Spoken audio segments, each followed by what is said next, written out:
Folks, you're very welcome. Thank you for tuning in. Welcome to Coffee with Colm, a very special episode of Coffee with Colm, because I'm about to talk with the legends that is Mr. Frankie Sheehan, and we won't even go near his rugby career because there's no point. That's gone down in lore. We're here to talk about the Pendulum Summit, and 2024, January 2024 is the 10th anniversary of the Pendulum Summit, and Frankie and Norma Sheehan kicked it off all those years ago. And it struck me that I was attending right up to COVID times, and it struck me that there's probably a whole cohort of people out there now who don't know the history. So I'm here to ask Frankie a couple of questions, if that's okay. And Frankie, thanks for taking the time out this evening. So 10 years ago, what prompted it? Why did you come up with the idea? Thanks very much, Colm, for having me. And I do have to go back to go forward, if you don't mind. I mean, when you did say we're not going to talk about Frankie's rugby career because there was no point. I agree with you, by the way. I agree with you. But I had to my ex-colleagues, teammates at home would get a great kick out of that. But anyway, we'll edit that out. But so, Colm, I suppose ever since I was quite young, I've never claimed to be any type of a bookworm, but I always gravitated to self-help and personal development type of books and good business autobiographies and different things like that, right? So, and within that, then I started doing a bit of, at the time it was creative visualization, which is kind of visualization really, and maybe mindfulness a bit now, it's called. And I remember listening actually to the old Tony Quinn tapes, if you remember the Educo tapes, and as I was developing and I started setting targets in my own head, and my mother years later picked up scrolls of paper where I had my goals set out and I had actually achieved them. I want to play rugby for Ireland and this type of thing. So I was always fascinated with that whole space of constantly improving and just focus and getting stuck into tasks and believing and using the mindset to actually achieve those. So I was always very much into it. And then I suppose as I went on, I was lucky enough to, I suppose, go to UCC and follow, I suppose, my passion, which was rugby at the time. And as luck happened, when I started in UCC was 1994, and rugby became professional in 95. And so by the time I finished in UCC with my economics degree in 97, I got a part-time contract with Munster, which was just unbelievable. This was the biggest dream come true ever. I was going to do this for free, because it was my passion. And so for the next 14 years, then I had a wonderful adventure with Munster. And I know you're not asking about that, but I suppose I just wanted to give more of a brief. And by doing that, I was lucky enough to play with and against some of the best players and under some of the best coaches in the world at the time. So from, playing with under the likes of Declan Kidney and Eddie O'Sullivan, and I got my first cap under Warren Gatland, and, playing against the great Leicester teams and the English teams, like with Martin Johnson and Clive Woodward, who went on to win the World Cup. So by doing that, I think I got a kind of an inadvertent some sort of qualification in I suppose, high performance and leadership. So I got 14 years out of that. I retired, and I set about then setting up a speaker bureau, which is Front Row Speakers. And what Front Row Speakers does, so a lot of companies through all industries are looking for a speaker to come into their organization to talk about, everything from diversity and inclusion to leadership to high performance to well-being, all those areas. So that, I suppose, gave us a fantastic opportunity to have conversations with business owners, CEOs, L&D people, HR, and to really understand what the changing trends were, what the challenges were in the organizations. And then the speakers we were booking were coming back explaining to us what was going on. And in amongst all this, then I went to the Irish Management Institute and I did a diploma in leadership, which was a very good experience because it gave me a bit more of the, I suppose, academia around a lot of the stuff that I had already learned. And my wife then, Norma, as well, she went back and she did a higher diploma in coaching. So we kind of had a good skill set. And then kind of mid-2013, we had this light bulb moment. We said, you know what, we're delivering speakers into all sorts of companies all over the world in areas of high performance, leadership, well-being, and a myriad of other vocational and professional development areas. And we said, why don't we have one event once a year? that's not just for the SME or the big business, but it's for anybody in that space of maximizing their potential in all aspects of their life, right? And becoming, helping themselves vocationally in what they want to do and just constantly improving themselves. So we came up with this mad idea called Pendulum Summit, and we had the first event in 2014. And yeah, it was amazing. Chris Hadfield ended up being our keynote speaker. I was born in Canada myself to Irish parents. I only lived there for a short bit, but I was telling him how Canadian I was. I remember when I was trying to broker the deal, and he was big at the time because he was playing music up in space, and I think he sent this first tweet from space, Ascuelga, in Irish, and which was great. So there was a great thread, and he came in and a few others, and we had 600 people in the convention centre, and that's where it all began. Wonderful, wonderful, wonderful story. And come here, I'm delighted that you went all the way back. I wasn't trying to diss the rugby career at all. It's just been written about ad infinitum and for all the right reasons.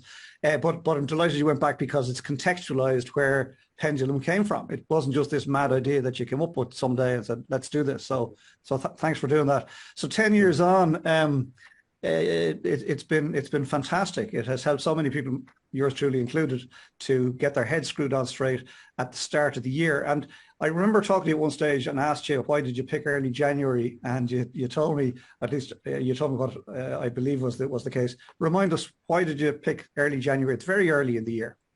Yes, and I remember by brokering that deal, it was Chris Hadfield, and we were on to Chris, and he said, well, I'm over and I can do it on this particular date on the 8th of January. And I said, okay, but we might need it a bit later. Well, that's the only date I'm available. So we sort of went to our sponsors and everything. They were like, Frankie, that you can't do something in early January. That's just not doable. And I said, look, well, that's it. We got to do it. And we did. And so anyway, so the following year, actually, when we were brokering the deal with Deepak Chopra to, I suppose in 2015, to speak at a leadership conference. If you think back now, this is when everyone was suited and booted, going to work with ties, everything, you know what I mean? And mindfulness was one of these foreign kind of hocus pocus type of things, whereas everybody now it's kind of trendy. And so we brought Deepak into this, but we went to the sponsor, went there, everyone says, oh, by the way, we've Deepak, we've a bit more flexibility, so we're going to kick it out now a bit. And they were like, no, Frankie, you can't. And we were like, why? You have to have it early January. I said, why? But you told us last year there was, yes, I know we told you that, but it said, this is exactly the time to have it. It's because it's just after Christmas. Things haven't fully got going yet. People's mindsets are open to change. They want new ideas. They want fresh ideas as individuals and organizations. And it's exactly the right time of the year to have it. So from then on, we have had it early January. And apart from during COVID, we pushed it out once in April and we did late January another time. But the good news is to celebrate the 10 years now, we're back for January 10 and 11.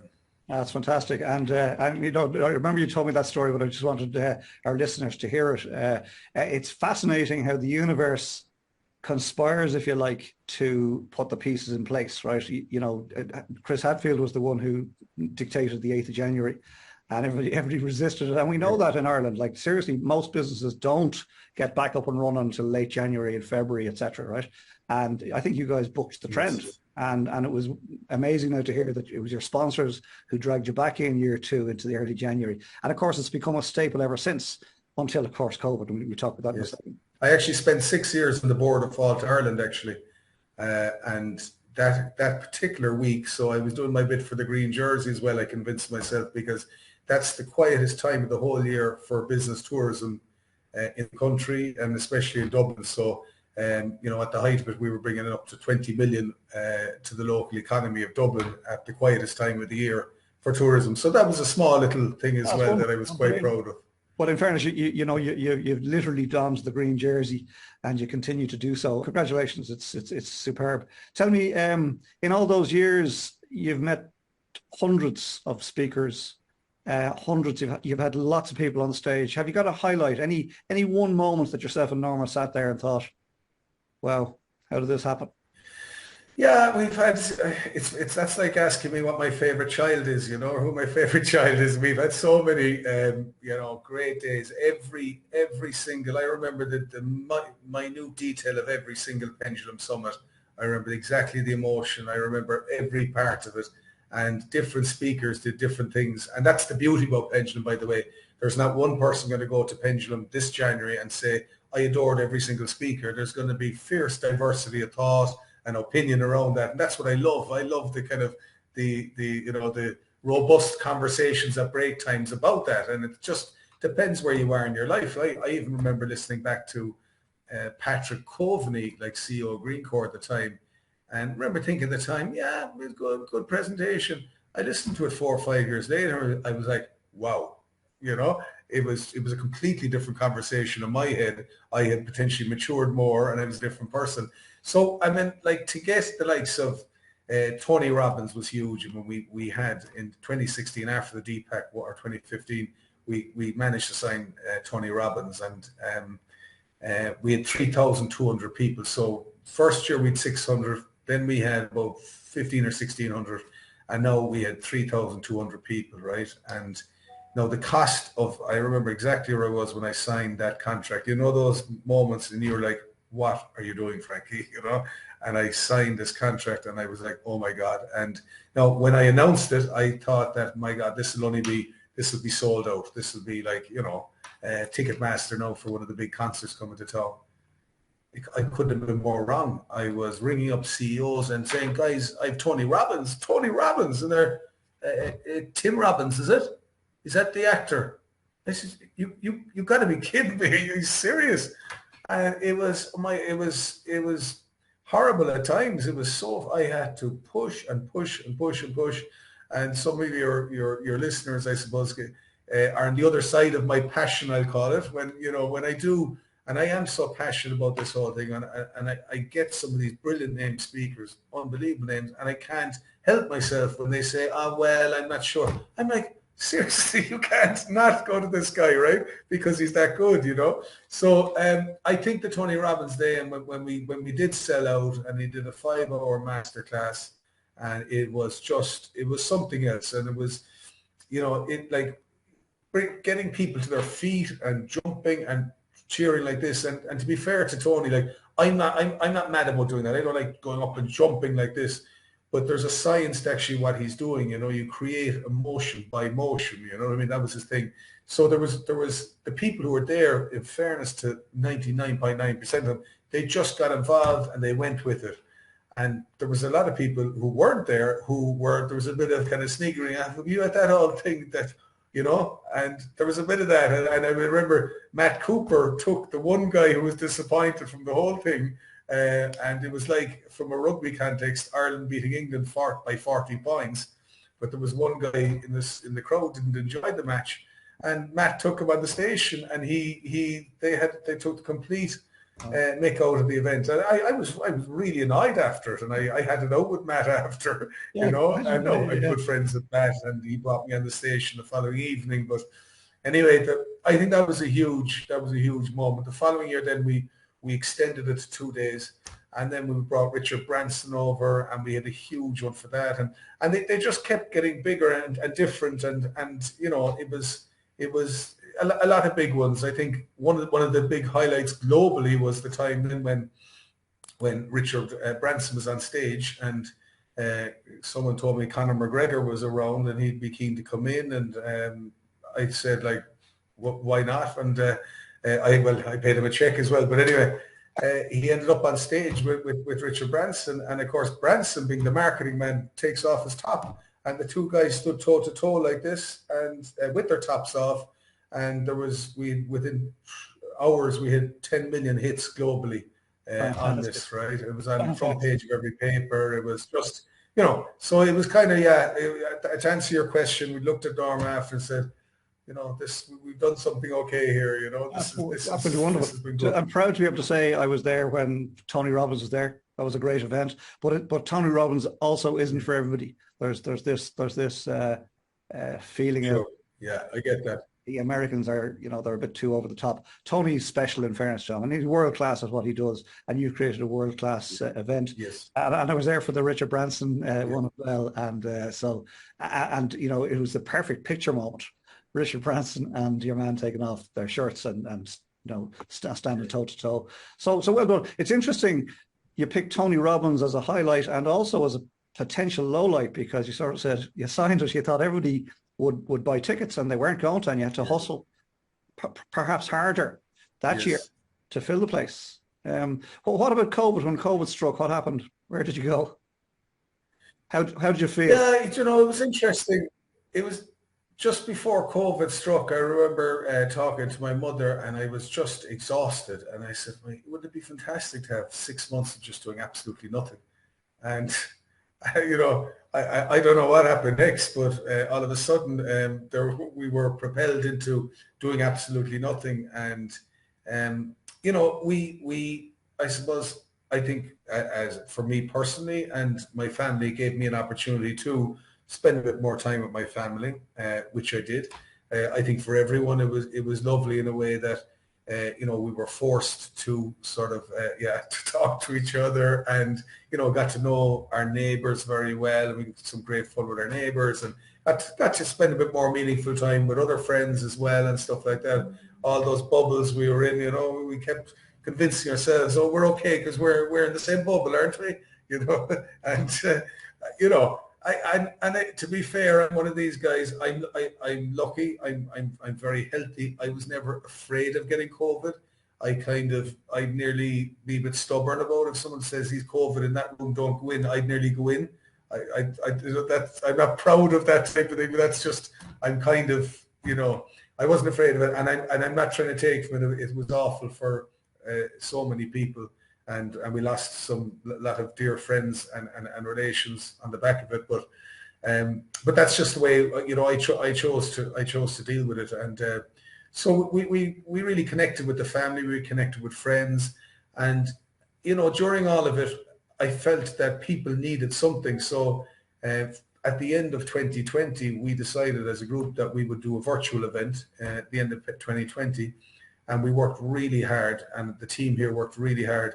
Because we felt, to be fair, it wasn't as much for us, but it was people out there. They needed hope, and we ended up having a fantastic virtual event in around November in 2020, and actually the great Bob Proctor spoke at that event, right? Who died actually only about a year ago, and he was one of my heroes. He was in the book and the movie The Secret, and he gave what a presentation he gave at 88 years of age at the time. It was just amazing, But so he was. So we had a good event. So yeah, that kind of took us through COVID. It was COVID was a challenging time. It was as I said, in my own mind, I was saying I'd love 6 months off, and then 2021 really kind of was I found it the hardest challenge, because it was kind of there didn't seem to be any light at the end of the tunnel. So we developed Pendulum 360 in that time, and which is a learning and lifestyle platform. Which is alive and well today. A lot of companies use it, or individuals, if they miss Pendulum, they can go back and they can get Pendulum 360, watch the presentations, and there's 20 plus micro-learning courses on it. All the past Pendulum Zone presentations are on it. So it's a fabulous facility for people. So they have that. So we spend an awful lot of time working on that as well. And so it was, I suppose I'm positive by nature. I hate being kind of dictated to. I think I was practical about my approach to things. I think I did the best I could with the time I had during that time. Would I like to go through it again? Not a chance. It was just it was bleak at times. All right, come here. That's a great response. You did what meant most of everybody had to do. You pivoted. You found ways. I mean, you created, for example, Pendulum 360. You had your first full online event because COVID dictated that. I suppose at the start of my question, I was wondering, did you wake up the morning that the Taoiseach locked the country down and think, shoot, it's game over? Or did you think, shoot, I get me 6 months off? Yeah, that's a good question. I think, in fairness to you, Colm, you're an entrepreneur. You have a good brain in you. I think the space of I suppose I'm in the business of, the marketing slang would be leading people to their greatness. That would be we're facilitators to educate people in a kind of a vocational way that's very upbeat and entertaining, is the way I would kind of see what we do. And it was there long before I was there. We've packaged it a bit differently. It was there hundreds of years ago. It's been there thousands of years. Education has always been there. So when things change, yeah, it's going to change. It changed online, but I think in 2021, then we had the Zoom fatigue. People just fell off a cliff. They were like, we can't do this anymore. And so that's when we launched the event. Actually, and Tony Robbins was good enough to launch the Pendulum 360 platform with an online event, and it was great. But the numbers weren't quite there where we wanted it because people were just exhausted from it, So like they were the challenges. So I suppose I would have always had faith that, look, if this doesn't work out in person, look, there's going to be other ways. And yeah, I'd always try and back myself. I mean, if you told me in the morning, I suppose I went through hard times before, after my rugby career, when things fell off a cliff, and I had invested a lot in properties and different things like that, and with a view to a pension, and of course that old saying, as safe as houses, didn't exactly come to fruition. So I more or less lost everything. Do you know what I mean? So I lost money. So I knew what it was like to not have money. And when you realize that, okay, and again, I want to be respectful when I say this. I mean, obviously money is very important, but when you go from kind of not really having any money and having money, you get a different kind of an understanding of money, and you kind of, I suppose I just back myself in the morning again. If I was wiped to zero, yeah. I'm a survivor. I'll figure out something. I'm not afraid to work. I'm not afraid to get up early. You're not afraid to get stuck in, that's coming through here the whole time. You're not afraid to get stuck in, and God forbid something were to happen and you were back to zero tomorrow. You'd back yourself. You'd go again. You'd find something to do, and of course you've developed this world-class and worldwide network now. Everybody knows you, right? And you know everybody, and you can get access to anybody that you want to. Okay, and that in itself is, dare I say it, money in the bank, right? Because you can go again if you choose to. If you were to tell your nearest and dearest, right, 3 reasons, and you could only tell them 3 reasons why they should attend Pendulum at all, but particularly Pendulum 2024, what would those 3 reasons be?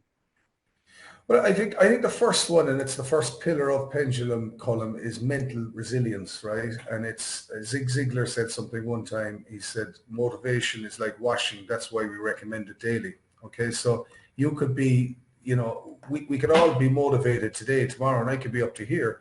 But if I don't kind of work on that, even intermittently, I'd fall off a cliff. It's like your diet. If you don't work on your diet, you get heavy and you put on weight and things like that. So you need to work on it. So this, by booking something like Pendulum, it doesn't have to be, but something like Pendulum, you're immersing yourself in, and you're committing to it for 2 full days. So you have no choice but to be within that environment. So the whole mental resilience side of it, and it's getting yourself right first, like the airlines, put on your own oxygen mask first, because if you're not right, you can't help anyone else. So that's the first area, mental resilience, and once you build yourself up like that, you were good. And a lot of people actually did.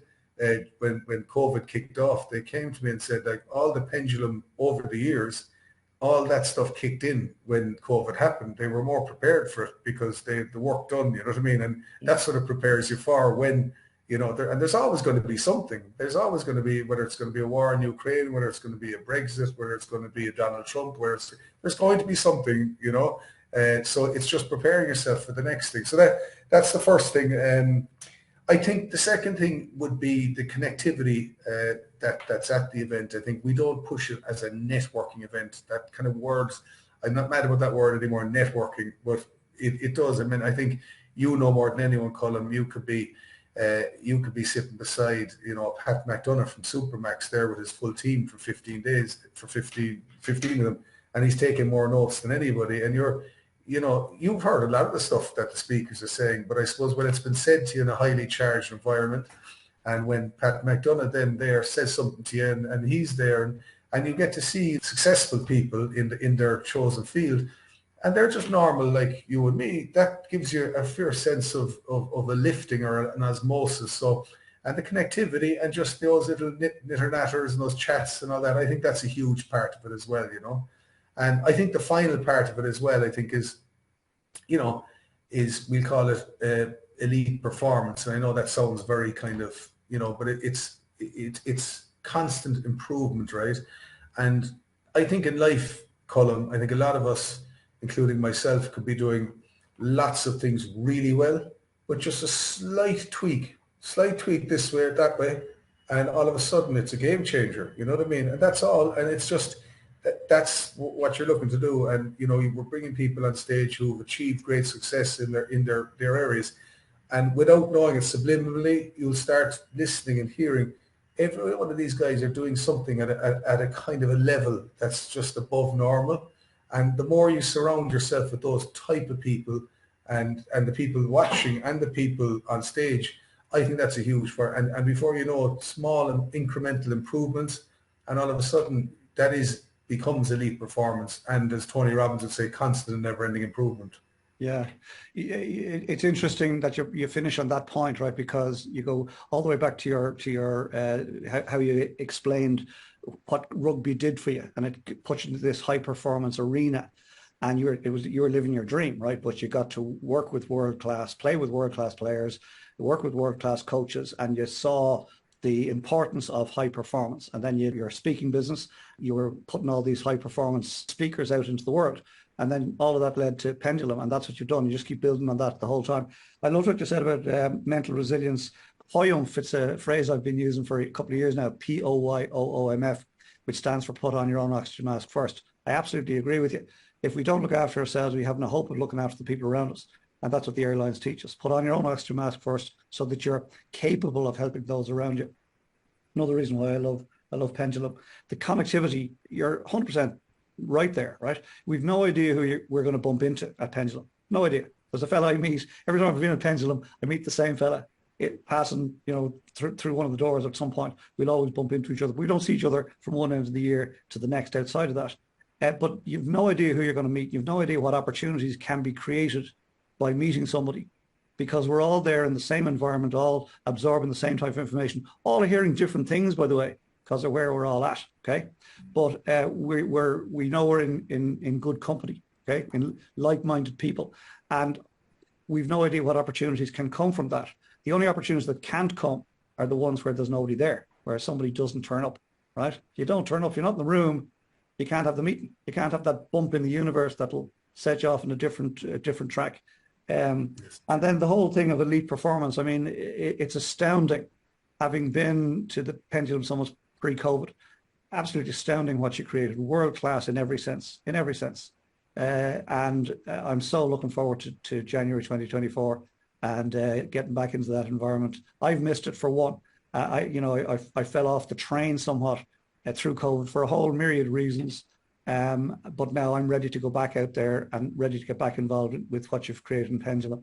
And I want to thank you for that. Thank you for facilitating that. We're hoping to bring a group together, Frankie, of randomers, if you like, through my various networks to come together and be there as a group. Because, and maybe you can comment on this, I feel there are some people who wouldn't turn up necessarily because they'd be on their own.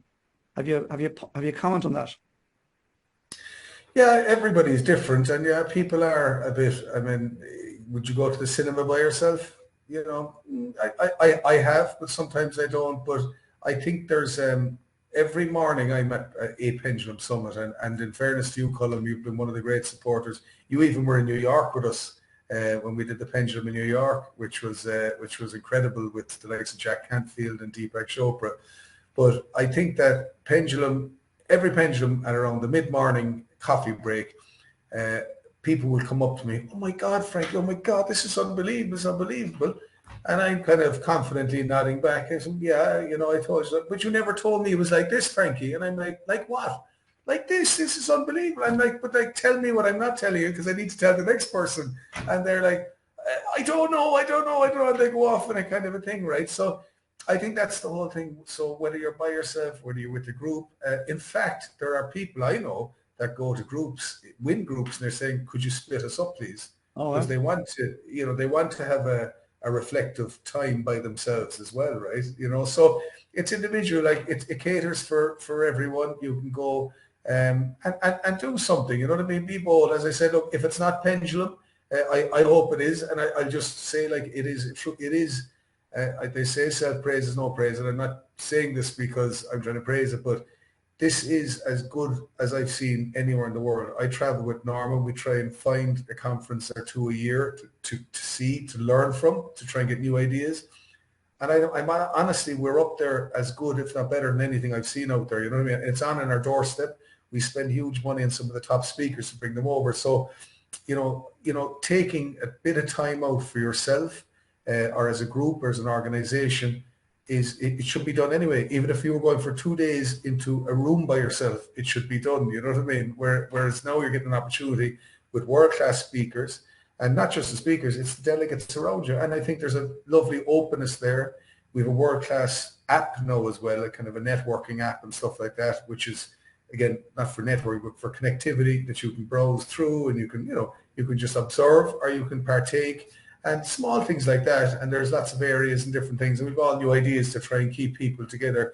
So I think there's no pressure. I would just encourage people to go. And what I would say is, look, if you're 50-50, please do go, because we do invest huge amounts in this. It's on the convention center, which, as you know, is world class as well.